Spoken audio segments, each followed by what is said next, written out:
Good afternoon. It's Tuesday, the 24th of January 2017, just after 1 o'clock. Welcome to UK Column News. I'm your host, Brian Gerrish. With me in the studio, of course, Mike Robinson. Well, as always, in the few minutes leading up to the news, we're chatting amongst ourselves.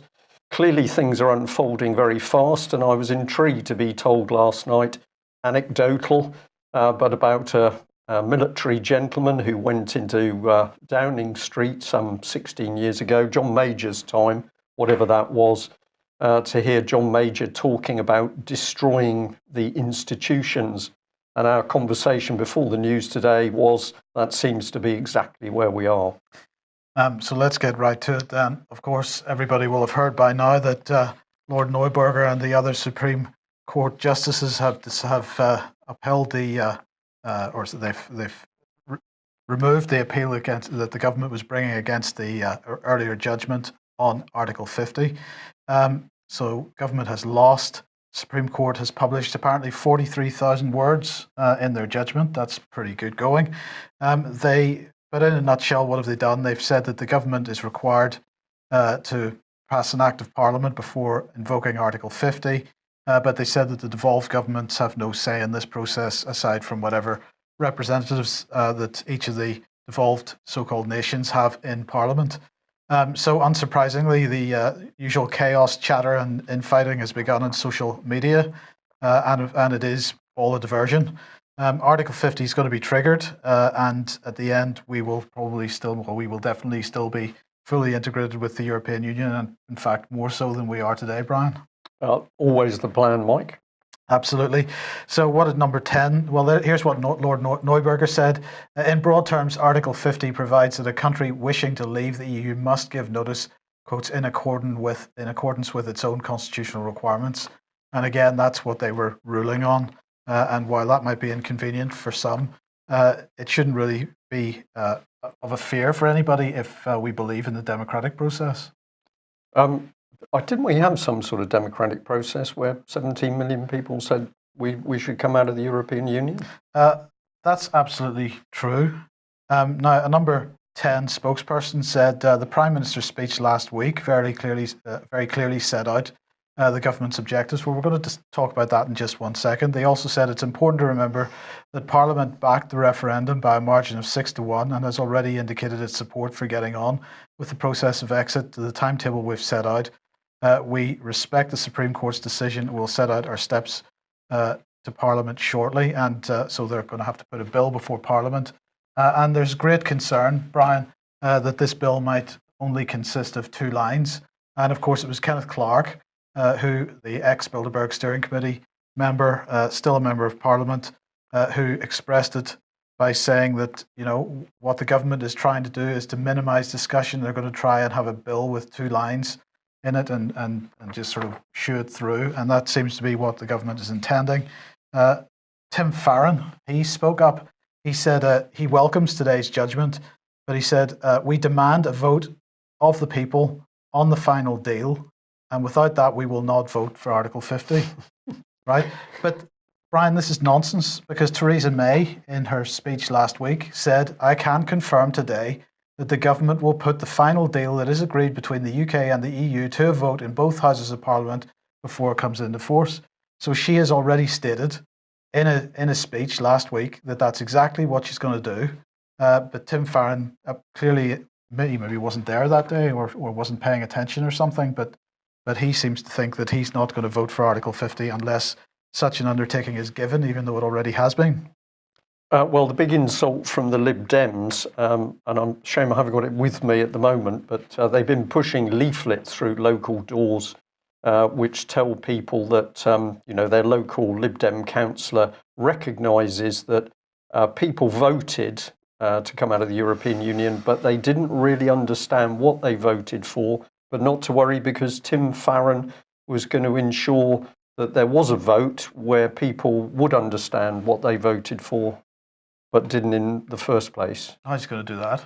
I'm really not sure, but I think he's going to use the same sort of efficient, effective policies he's used to trace the 324 missing Syrian children that he was happy to admit had probably been trafficked, abused, possibly dead. These are the children that Britain said we would look after them. Tim Farron informed of the missing children, not really interested. So can we trust him on what he says over Brexit? Don't think so. Where do we go from here? I think we have to come into the subject of news and fake news. And of course, we've now got to the stage in Britain where we're not even sure whether the mainstream reports over what's happening around Brexit are themselves accurate. And this requires that all of us need to be very astute in what we're picking up, what we're believing. Well, what's the priority for the BBC? Well, of course, it's fake news. And this is some of the trashier BBC fake news.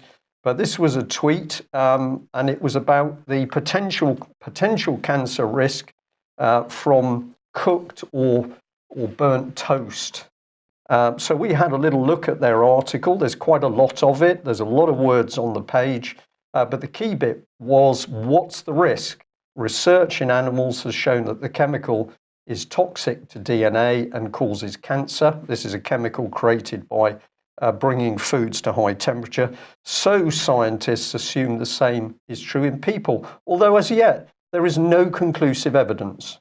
So this is a complete BBC fake news fear story, which is based on absolutely nothing. Yes.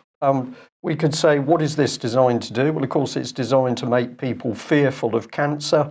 People put toast in the toaster, and in the back of their heads is the little BBC subliminal message, if I eat this overcooked toast, I am going to get cancer. Well, just before you go on, in fairness, it should be pointed out that this was yesterday's news. Today's news is that baby food causes cancer as well on the same basis. Right. So BBC doing no proper investigative research into why we haven't got any cancer cures. In fact, many people say we have. But if you dare say that and produce a product, then of course you're in danger of being imprisoned under the 1944, I think it is, 32 or something. 32 Cancer Act. So the BBC doesn't want to get into all this money being taken to try and find a cure for cancer.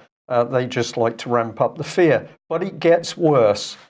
So bring on the squirrel. Now, these are particularly dangerous creatures. The BBC is here with squirrel threat to critical infrastructure. This is not a joke. This is £3.65 billion of British Broadcasting Corporation factual media.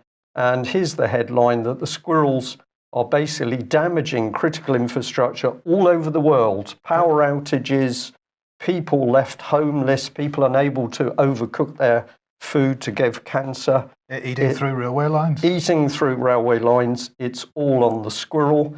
And of course, let's remember that alongside the BBC, the Daily Telegraph wrote an article blaming beavers and ground squirrels in Siberia for creating global warming. So what I've put at the bottom is that the British public is being fed this utter dross news by the BBC. Why are they doing it? Because if we take the time to look into the background, we can see what the BBC is really doing. And I'm back on the subject of BBC Media Action, the BBC's political charity.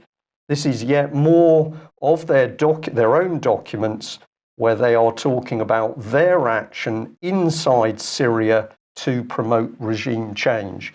So the British public gets fed complete dross. I wish I could use another adjective for that, but it's the UK column news, so I'll stick at dross. Meanwhile, what is the BBC doing? It's basically subverting other nations' states to impose BBC values in those sovereign nation states. So presumably, if BBC achieves regime change in Syria, the Syrian children are going to be taught that squirrels are causing global warming and eating through power lines to cause major worldwide problems. Yeah, but if it's Syria, it must be ISIS squirrels. ISIS squirrels. We can laugh, Mike, and we do. But of course, this is very, very serious. This is fake news. and it is propaganda being used to deceive the nation by the BBC. Okay, something else I'm sure everybody's heard about by now, but let's fill in some of the details. Bye-bye TPP. So Donald Trump has passed an executive order which is abolishing TPP, at least as far as the United States is concerned. And this is following his campaign pledge on exactly that. He said, "We are going to stop these ridiculous trade deals that have taken everybody out of our country and taken companies out of our country." Well, we have to wait and see whether he is actually going to stand by those words, of course, because what he said is we're going to stop the ridiculous trade deals. Well, Theresa May is going to be there in Washington meeting Donald Trump on Friday. And of course, what is she going to be bringing? A ridiculous trade deal to put in front of him. So we'll see how sincere he is about that after Friday. Now, the mainstream media pretty upset about the fact that Trump has done this. And here's Owen Jones here in The Guardian, typical of the thing. He says that Trump has any ownership over TPP is a travesty and a damning indictment of the Democratic establishment. The new president's right-wing populism combines xenophobia, protectionism, and policies which directly enrich the Donald Trump class. If the Democrats had listened to the likes of Bernie Sanders and other progressives who oppose trade deals which benefit corporate elites at the expense of workers' livelihoods, the United States might not be currently embroiled in one of the worst crises since its foundation. Did they let him out of school to write that report? I don't know. That might have been his homework. He's got his school sweater on. Yes. He said nothing that Trump does is motivated by the interests of the average American, and so on. You can read it for yourselves. The headline is Trump didn't kill TPP, the people did.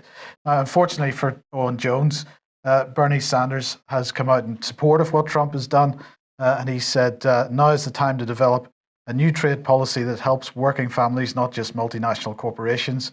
If President Trump is serious about a new policy to help American workers, then I would be delighted to work with him. So poor old Owen Jones there. But anyway, in the meantime, the Spectator, this is a couple of days ago, but I thought we'd highlight it. Will Donald Trump be assassinated, ousted in a coup, or just impeached? What a headline. Fantastic. And of course, if we or alternative media produce this sort of headline, I think you would get somebody knocking on the door. Yeah, quite possibly. So this was written by Paul Wood, who's a British journalist. And he said, he began by quoting Alexander Hamilton from 1788, saying, "The most deadly adversaries of Republican governments arise chiefly from the desire in foreign powers to gain improper ascendant in our councils. How could they better gratify this than by raising a creature of their own to the chief magistracy of the Union?" So he's basically trying to invoke Russia again, because of course Russia is the only reason that Trump is there in the first place, according to most. Well, Russia's to blame for everything. Absolutely. And he said that, while almost no one in Congress is talking about impeachment, he does mention Maxine Waters, who's Democrat, who is one of the few, apparently, who's discussing the possibility of impeachment. And he says that, conversations in Washington have taken on a hallucinatory quality. Impeachment, however far-fetched an idea, is not the most outlandish possibility being discussed in this town as the 45th president is sworn into office. And he even mentions Alex Jones and Alex Jones's warnings of assassination and so on. So really, the mainstream media continue to get pretty hysterical about this whole thing. I think they're at the point, Mike, where they don't actually know what to do or what to say, because for them, the whole thing is just so horrific that there's been this huge swing. We're obviously going to watch Trump very carefully, but there's this huge swing. Common sense has come to the fore. Whether it gets enacted or not, we don't know. But one of the statements that I really listened to with Trump was when he said, "And we're not even educating our children in the American schools." And of course, what we've seen is this massive attack on proper education in UK and the US. Yes. Mainstream media frightened. Okay. The 2017 fraud barometer is out. This is from KPMG. And they are particularly concerned that the value of UK fraud cases brought to court, has broken the £1 billion barrier for the first time in 5 years. And this is because of what they're describing as a resurgence in super cases. And this is super cases are cases where the alleged fraud is £50 million or more. And this is apparently the first time since 2011 that fraud has reached these levels. The volume of fraud dropped. The number of frauds, that is, dropped by nearly a third from the previous report, which I think was 2015. So it's dropped to 220 cases as opposed to 310, but the value was up from £732 million to 1.1 billion. And so the average value of the fraud has more than doubled to 5.2 million. That's the average. And they are saying, KPMG is saying that the figures for 2016 tell us two things. Firstly, that we can expect more of these super frauds as challenging economic circumstances place pressures on businesses and individuals, and as technology becomes more sophisticated, because of course cybercrime was right at the heart of this, because we've got to be particularly concerned about the Russians who are, attacking us all the time for using their computers. So I don't think KPMG is particularly focusing on the Russians, but this is the inevitable outcome. Well, I've got a simple answer to this one, Mike, is I can go back, whatever it is, 10, 15 years. We take a city, Plymouth. What was coming to light was public money, mainly grant money coming in for regeneration or European regeneration money coming into the city that was clearly being divided up into little pots. You could say squandered, you could use that description, but many people in the city thought that this was fraudulent use of what was essentially public money. But when people took action and reported it, absolutely no response, either from the local council or the police. Now, if that was just Plymouth, maybe this city was one off, but of course, when this was reported over the internet, what happened is that people from other cities started to come forward talking about massive fraud and corruption within their particular councils. And yesterday we were talking about Sheffield and Mr. Bob Kerslake. And of course, what happened in Sheffield is that OLAF, the organisation from the EU, which is supposed to investigate fraud, was called in to see what had happened to large amounts of EU funding in Sheffield. And they did, according to people on the ground, a brilliant job of covering up the whole thing. So whether it was Sheffield, London, Glasgow, Liverpool, Newcastle, these reports of fraud and corruption all across UK. What was the point of allowing the fraud and corruption? Well, of course, this allowed you to bribe and control people. So many people said the EU funding was designed to bring in the fraud and corruption. And who was the EU representative who was going to stop it? None other than Mr. Kinnock, who did absolutely nothing, even when the EU Commission had to resign. And of course, that type of fraud is not included in this report at all. No. This report's only talking about fraud which has been brought to court, which is the very tip of the iceberg. Tip of the iceberg. So I suppose the other fraud you could call, that's sort of rebel fraud. That's good fraud. Yeah. As opposed to terrorist fraud, which would be bad fraud. Right. Okay. Okay. Well, clear. On the subject of terrorists, possibly fake news, you can make of this what you like, but the Mirror, which says now it's an intelligent newspaper, is pointing us at Facebook to read what it warns is propaganda, just in case you weren't sure. And if you go to the Mirror site, ISIS reveal first deadly Reaper drone bomber that mimics US military craft in sick propaganda footage. Quite a mouthful there. Let's have a look at the craft. Here it is. Now, I'm going to say this is essentially an aeroplane type drone. And why I'm interested in that is because it's got forward speed. This is not a beast for hovering. And yet we are to believe in the video that you can watch at your peril, because it's propaganda, shows them dropping a bomb on Iraqi forces, I think somewhere close to Mosul. Now, what we're particularly interested in is who funded the drone, because apparently it's very close to an American-style drone. an MQ-9, according to the Mirror. But as we're about to see, it seems that the Department for International Development is big in drones. Yes, but what this does make clear is yesterday's news for why we need aircraft carriers to deal with ISIS. When they've got planes, Mike, the only trouble with Britain's aircraft carriers at the moment is that they are aircraft carriers, but we haven't yet got the aircraft to go on them. But don't worry, because we will have some, and then we'll have a second aircraft carrier that will have no aircraft because there's no aircraft. Probably good news for ISIS. So here we are. Let's go to the page of UK against Daesh. And we're very interested in this post. It says the UK was one of the first to step up with help for people. Mosul, we sent food, shelter, medical care and clean water. So the Department for International Development doing all the good things to help people in the world. So there's the aid. But if you don't take the British aid, then DFID clearly indicating that what you're going to get is a drone attack. Yes. Or were they using the drones to drop the aid? I don't know. It's getting difficult, isn't it? Reality is getting very difficult. And of course, this is your favourite lady, Miss Patel. Yes. She's very trustworthy. Let's have a look at her over here. So what are we interested in? Well, we're interested in the fact that we've got the Department for International Development helping people, food, shelter, medical care and clean water.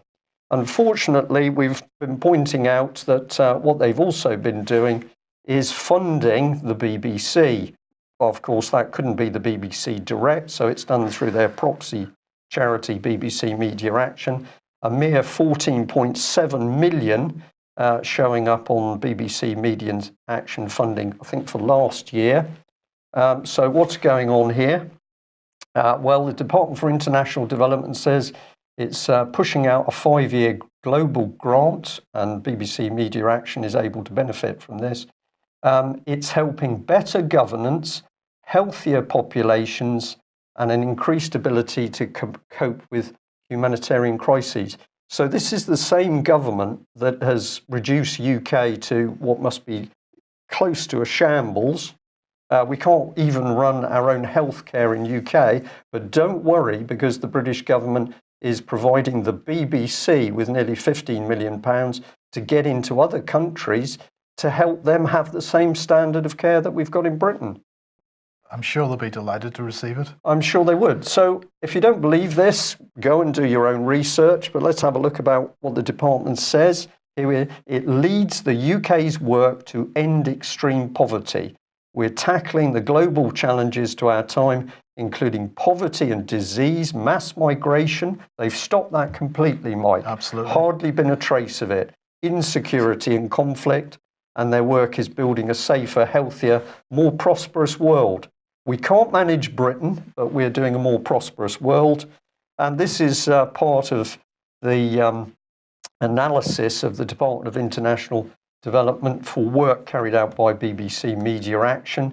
And they have been putting in media and communication support to help governance, healthier populations. So let the BBC into your country and you're going to be healthier. This is true. This is absolutely true. So we'll stick on the subject. DFID, they've also been at work in Somalia. And if you want to believe these statistics, and I absolutely don't, it says that they put in 94 million in 2013-14. 4,000 women benefited from legal aid. Don't know what the cases were, Mike, but they were very lucky women. 4,300 women were provided with contraceptives, and they've created 56,900 jobs. So we can't create jobs in Britain, but don't worry, because getting the Department for International Development to Somalia, and it's all coming good. Yeah. So let us also remember that the BBC intimately involved with EU foreign policy. So this is a screenshot from EU external action. This is a front end of EU foreign policy. And we were intrigued to see Mogherini, you're very keen on her, Mike, the High Priestess of the EU, and she's been talking out about Syria and defence. But let's remember that this is the same organisation promoting the work of BBC Media Action and funding them to 2.4 million euros. So BBC totally independent, except when it's promoting EU policy. So here she is, and according to that website, she's been in Davos driving forward Syria initiative and EU defence cooperation. Both of them in the same couple of paragraphs, which is exactly what David Ellis has been talking about. So let's have a look at it here. She met a lot of people. Iran's foreign minister was involved, UN special envoy for Syria. Nobody from Syria itself, but we have other people who know. It said the initiative, launched late last year, aims to identify with regional partners common ground on the post-conflict arrangements for Syria and examine the scope for reconciliation and reconstruction once a credible political transition is firmly underway. That's regime change. Yes. So the EU pushing regime change. They're happy to have BBC Media Action working for them because, of course, the BBC must be trying to help get rid of Assad as well. So she also took part in panels on the responsible leadership in a multipolar world. I keep reading bipolar there for some reason, and on promoting stability in the Middle East, and in a public discussion with NATO Secretary Stoltenberg on redefining Europe's security agenda. So lovely package, Syria and the EU military all in one place. And she said security is a priority for the EU. We've hard and soft power. We've done more on defence in the last 7 months than in decades. Building on the ideas in her global strategy for EU foreign and security policy, Mogherini has illustrated the European Union's three-pronged set of measures to strengthen the EU's security and defence capability. In a reshaping world, the only way for the Europeans to be global players is through the EU. And of course, we better add that Theresa May completely lying to the British nation at the moment because she is locking Britain's defence into Mogherini's European defence as we speak. Absolutely. Okay. Neighbourhoods, neighbours, near neighbours. This is an interesting little project. Here's their website. It's called Near Neighbours. Lots of common purpose purple on there. Well, is that a coincidence? Let's find out. They've just received another £210,000 in funding from the British government. That might not seem like a large amount of money, but this is an interesting little project, and I wanted to have a look at who's behind it and what it might be doing. So funding is to be shared among a number of Near Neighbours projects, and this is managed by the Church Urban Fund. Near Neighbours apparently brings together diverse communities and different faiths through a range of activities that improve their lives and the local community in which they live. So that sounds very good. The first projects to benefit from the new funding include those improving employability through basic literacy and numeracy classes, and bringing communities together in unique ways to build personal skills. So they're going to have local workshops, all kinds of stuff. So the Minister for Faith and Integration, Lord Bourne, said, Near Neighbours has a great track record in encouraging individuals from different backgrounds and faiths, cultures to come together, build understanding and make their neighbourhoods even better places to live. So this sounds fantastic. And this funding boost will help Near Neighbours projects to support individuals to develop basic skills and support projects to encourage greater community integration. But I wonder, is that really what's going on? Because what he was actually saying is that different backgrounds, faiths and cultures are going to build a common purpose, is what I think is what that means. This is quite remarkable, Mike, because as you're reading through it, what is in my mind is our article on BBC Media Action, Subversion from Broadcasting House to Kazakhstan. And in that article, we were talking about them using soap opera type thing, Neighbours, in order to help get their agenda into society. It's like they've gone overseas, they've trialled it on the Syrians or the in Kazakhstan or other places, and now having trolled it, they're going to use it on us. Well, I believe it's the same type of operation. It's couched, of course, in training and employability and bringing different religions and faiths together. But I believe that's exactly what's going on now. The head of the chairman of the board of trustees of this organisation is Baroness Margaret Eaton. There she is on screen. She is a life peer in the House of Lords. She was a councillor, or may still be a councillor, with Bradford Metropolitan Borough Council since 1986. She was head of the Local Government Association between 2008 and 2011. And while she was at Bradford, she produced this document, the Bradford District Online Community Cohesion Plan. So she's clearly been into community cohesion for a very long time, and she likes community cohesion because you bring lots of people together, and it brings the community into one group. A tight bond is built, or not. In the foreword, which she wrote, here it is: our vision is of a district which everyone can prosper. Our vision is of a district in which there is respect and tolerance between the diverse communities within the district. Our vision is of a district in which the responsibilities of being a Bradfordian are widely accepted. So here we go with the responsibilities thing again. You don't get any rights until you've met your responsibilities.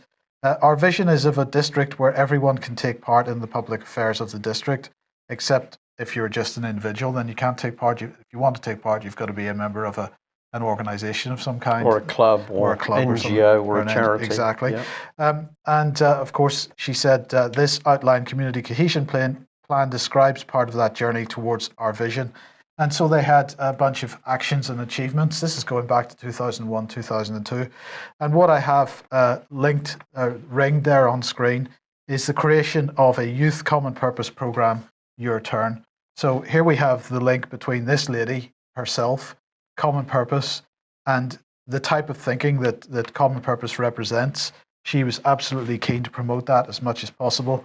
I believe she's still promoting that in the Near Neighbours programme, and community cohesion is not really what it's about at the end of the day. I think it's the opposite, Mike. Yes. I think this is about utterly breaking communities apart. You say you're bringing them together, but actually what the facilitators do is break them apart. And of course, our political charity Common Purpose master at this, creating these future leaders which are going to help society. But if you follow the trail along, highly elitist, highly political, people being reframed. If you don't agree with their agenda for that society, you're not in the club and you're not going to be allowed to play.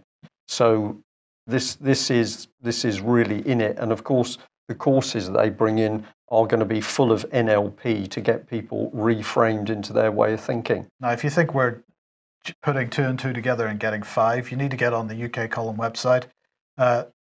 There's a series of articles called The Common Purpose Effect. You need to read those. And also, in particular, to read the NHS article, Towards a Million Change Agents.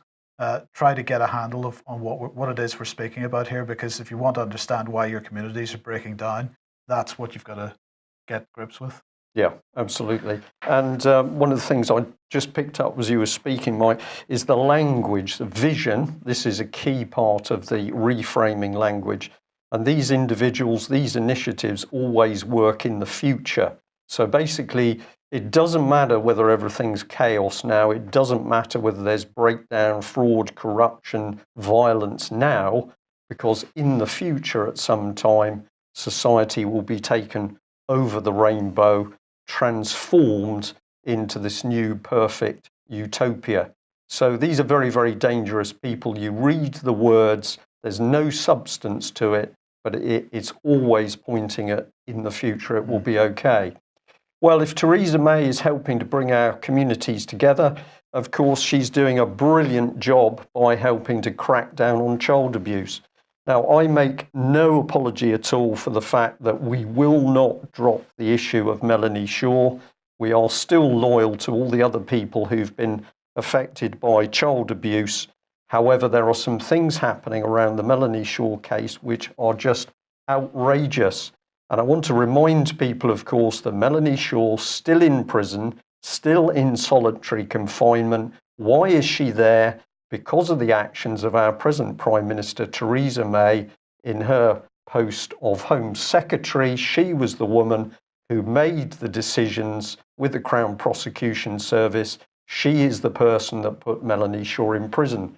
Now, somebody has been doing some very good research, and what we're calling up on screen is guidelines to how prisoners should be treated. So this is part of Prison Service Order 2700-1. And what is it saying? It's talking about segregation. It says prisoners who are at risk of suicide or self-harm must not be routinely held in the segregation unit. And Melanie Shaw has never talked about suicide, but she has self-harmed. She's now nearly 10 months in a segregation unit. What does segregation unit mean? Solitary confinement, which is defined by the United Nations as torture. So that's the first rule. It's also goes on to say that a mental health assessment should be undertaken, and it says special consideration should be given, let's call that up on screen, should be given to prisoners who are segregated under the various rules. The risk of locating the prisoner in a single cell in these circumstances should be considered. So there is a whole lot of rules and regulations about the care needed for very vulnerable prisoners. Melanie falls into that. She has had a lifetime of medication in order to cope with the post-traumatic stress. That medication has been denied when she was in HM Prison Peterborough. It's been denied in HM Prison Foston Hall, and she has been left in solitary confinement with no day-to-day relationship with other prisoners. Here's another order, 4,800, and again you can freeze the screen to have a look at this one. We can expand a bit of it for you. What is it saying? Well, first of all, it's saying that research shows that over a half of self-harm incidents in prisons nationally are carried out by women, yet women account for only 6% of the prison population. And then going on to gender-specific guidance, all staff should receive training to understand why women may self-harm. And it says, where possible, women should be out of their room cells. Where they have to be locked up, they must have access to activities that can help to distract them from their problems. These activities can be simple craft-based activities such as cross-stitch or knitting, but basically the last thing you do with vulnerable prisoners is lock them up in solitary confinement. So the prison is aware of this, the prison inspection organisation is aware of this, the Crown Prosecution Service is aware of it, Theresa May is aware of it. This is the deliberate torture of Melanie Shaw. Why? Because of her knowledge of child abuse and murder at Beechwood Children's Home in Nottingham and other homes. And the most important thing is the connection with senior members of British Parliament. Now, you would have thought that this gentleman would be, what's the word? Sympathetic, I think. We'll remember Mr. Danczuk MP because at one stage he was speaking out very strongly about child abuse and particularly the abuse of children within the framework of Westminster and the British establishment. It all went a bit wobbly. He was then highly attacked by the press. But many people had a great deal of time for this gentleman because of his courage. I'm going to say courage, Mike, in speaking out for the victims of child abuse. Now, I've added the word yuck to the title. That's not actually a typo, but there's something very, very unpleasant going on here. And what is it? Well, let's have a look. Because Melanie wrote to this man while she was in prison, and he responded. Now, before I show you, because it's probably difficult to read that letter on screen, I'm just going to read a bit of what Melanie has been saying to us. She's been saying, thank you for your support and help, and that the viewers. I feel totally alone, but the support and cards from viewers keeps me strong. She says, court was hell. I was led to believe I was going to be freed as I was time served. but she's now banged up again. I got 2 years. I daren't speak in prison again. And this is one of the things she's saying. If she speaks out to defend herself or talk about why she's there, then they come down on her like a ton of bricks. She says, I've been left destitute for my opinions, lost my home, and have no contact with my son. And this one I found particularly vile. She says the judge called her a narcissist. So this woman who's had the bravery to speak out as an abuse victim herself, to highlight what's going on, even the judge attacks her. And of course, Melanie not even brought into court to defend herself. She has to try and defend herself via a Skype link that was being manipulated either by the court or the prison so that she was cut off. And this has happened on more than one occasion. So we're going to make as much as we can of this communication public. I have Melanie's approval to do that. Now let's have a look at what Mr. Danczuk had to say. So this is the background. We've got Melanie, child abuse survivor, whistleblower. She's been threatened, bullied, spent over 9 months in solitary. She's been denied medication. She's been stripped in front of other prisoners and humiliated. She's been denied visits, denied letters. Stamps are not passed through to her. She's denied interaction with other prisoners, denied a proper trial. Her home has been taken. Her possessions have been put into storage prior to disposal, and she's denied contact with her son. And Melanie says in her letter, for speaking out, I've been made destitute. So having written to Mr. Danczuk, what did he say to Melanie? It was this. I hope you had as good a festive season as you can have in the circumstances. I also hope your son is well and that you will soon get to see him. I find this letter obscene, Mike. I really can't think of another word. We have an MP who's fully aware of what is going on in the wider abuse circles around Westminster and the establishment.